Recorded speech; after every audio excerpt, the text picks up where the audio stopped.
Hello दोस्तों। तो कैसे हैं आप लोग? उम्मीद करता हूँ अच्छे होंगे। मैं भी बहुत अच्छा हूँ। तो हम लोग क्लास 12th यानी कक्षा 12 का गणित पढ़ रहे हैं, ठीक है। उसमें हम लोग चैप्टर नंबर 2 प्रतिलोम त्रिकोणमितीय फलन पढ़ रहे हैं, ठीक। इससे पहले बहुत सारे लेक्चर्स देखिए त्रिकोणमितीय फलन पे आ चुके हैं, तो यदि आप लोगों ने वो नहीं देखे तो पहले आप उन्हें देख लीजिए, ठीक है। आज हम कुछ सवाल बचे हुए हैं, वो सवाल करके पूरा प्रतिलोम त्रिकोणमितीय फलन ख़त्म कर देंगे, ठीक है।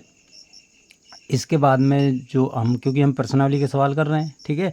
इसके बाद में एक विविध प्रश्नावली है, तो उसके आप आराम से सवाल खुद कर लोगे, उसमें कोई दिक्कत वाली बात नहीं है। सब सिंपल सवाल है, कोई इतना टफ सवाल उसमें नहीं है। जो भी टफ होगा वो मैं आपको बता दूंगा। वैसे कुछ टफ है नहीं, बस बहुविकल्पी हैं। जो पिछले के सवाल हैं उन्हीं को तोड़ मरोड़ के नए सवाल बनाया गया है, तो आप आराम से कर लोगे, कोई दिक्कत नहीं होगी। फिर भी अगर कोई दिक्कत होती तो आप मुझे बता दीजिएगा, मैं उसको हल करवा दूंगा, ठीक है। देखो आज हम ये सवाल करते हैं। ये दिया है 2 tan इनवर्स cos x बराबर tan इनवर्स 2 cos x। ये हमको सिद्ध करना है, इसके बराबर हमको ये सिद्ध करना है।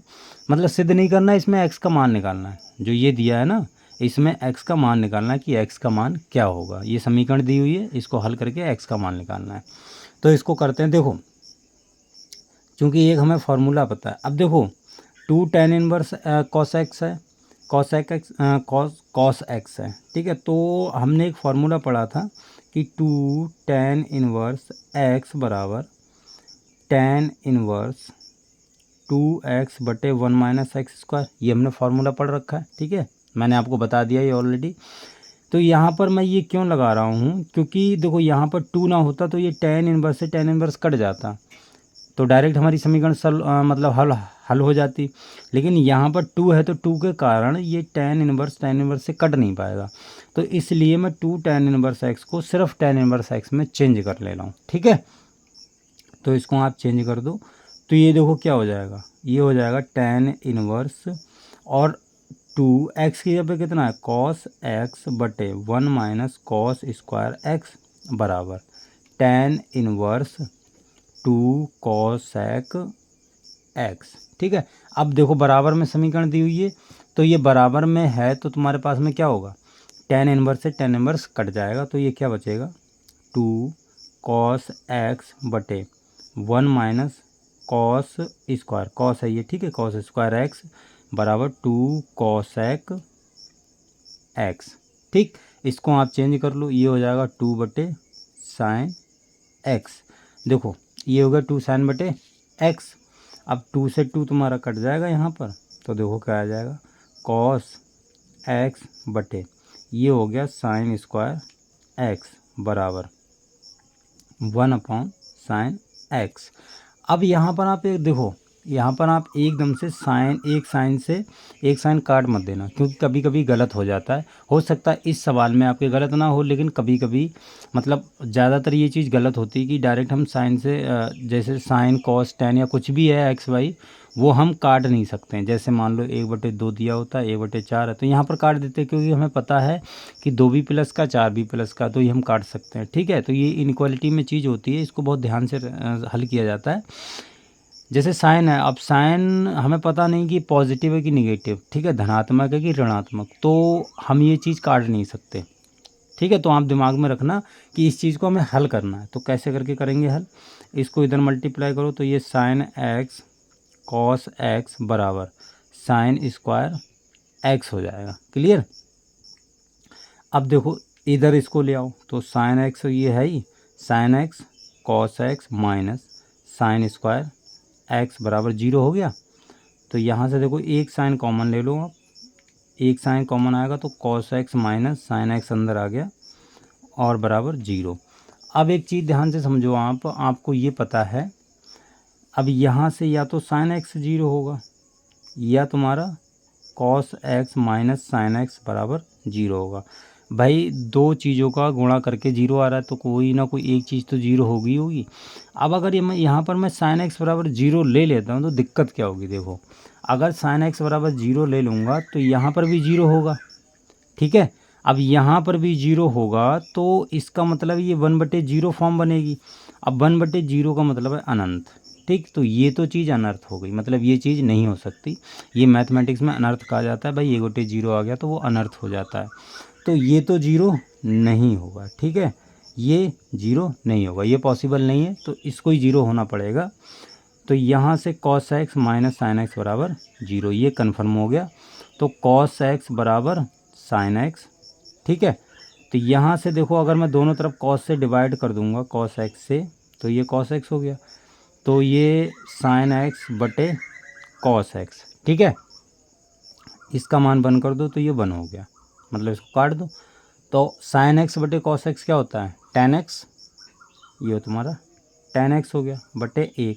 अब 1 को क्या लिख सकता हूँ, tan पाई बटे 4, तो tan से tan हट गया, तो x का मान आ गया यहाँ पर पाई बटे 4। यही तुमको निकालना था, जैसा कि मैंने आपको शुरू में ही बताया था कि इसको हल करके हमें मान निकालना है। ठीक है, एक सवाल और है, देखो अगला सवाल ये है, tan इनवर्स 1 माइनस एक्स बटे 1 प्लस एक्स बराबर 1/2 tan इनवर्स x। यहाँ भी समीकरण को हल ही करना है, ठीक है। इसमें हमें हल करके x का मान निकालना है। चलिए करते हैं हल।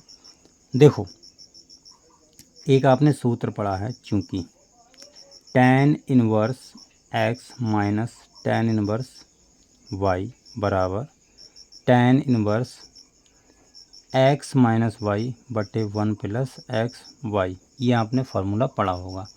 अब इसको, जो ये वाली चीज़ है ना, ये वाली, इसको मैं इसी फॉर्म में लाने का प्रयास करता हूँ ताकि हमारा समीकरण हल हो जाए।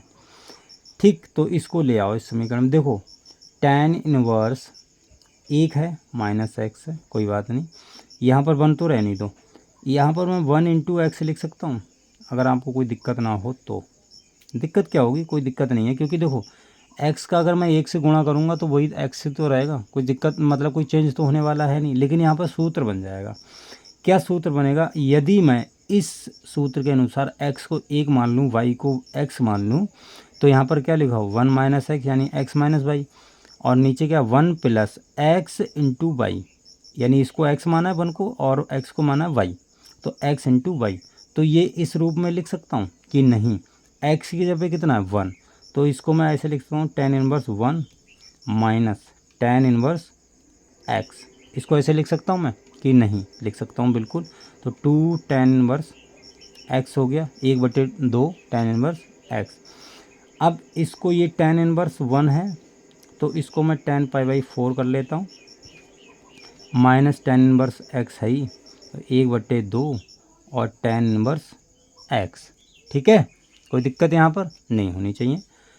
तो tan इनवर्स से हट जाएगा, तो ये पाई बटे 4 आएगा बराबर, देखो ये 1/2 tan इनवर्स x है, इसको यदि आप उधर ले जाओगे तो प्लस tan इनवर्स x हो गया।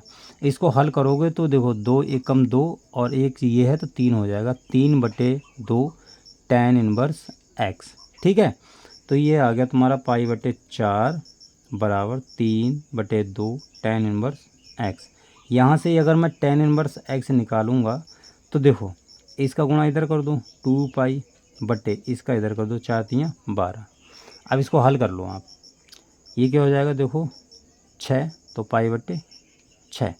तो यहाँ से अगर मैं x बराबर निकालूंगा तो tan उधर ले जाऊंगा तो tan पाई बटे 6।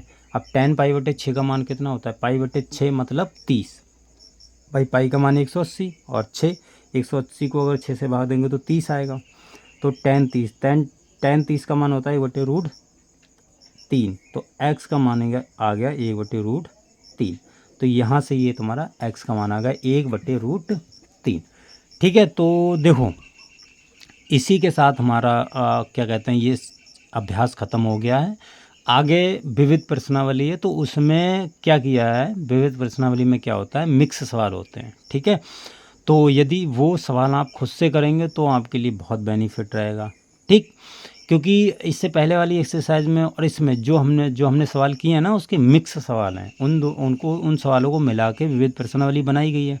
वो बनाई ही जाती है, सब प्रश्नावली को मिला के एक विविध प्रश्नावली बनाई जाती है। ठीक है, तो मेरे ख्याल से वो प्रश्नावली आप आराम से कर लोगे, खुद से कर लोगे। अगर नहीं होती तो आप मुझे बताइएगा, मैं आपको बता दूंगा हल उसका। ठीक है, कोई भी सवाल में अगर प्रॉब्लम आता तो आप मुझे मैसेज कर दीजिए, क्या कहते हैं, कमेंट्स में मैसेज कर दीजिए, कमेंट कर दीजिए, मैं आपको वो बता दूंगा। ठीक है, तो इसी के साथ हमारा प्रतिलोम त्रिकोणमितीय फलन समाप्त होता है। आगे हम लोग आव्यूह पढ़ेंगे। ठीक है, बहुत इंपॉर्टेंट है एग्ज़ाम के पॉइंट ऑफ व्यू से, और काफ़ी सवाल आते भी हैं उसमें से।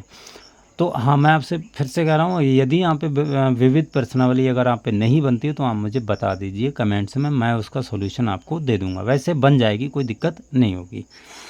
चलिए, इसी के साथ हमारा प्रतिलोम त्रिकोणमितीय फलन समाप्त होता है।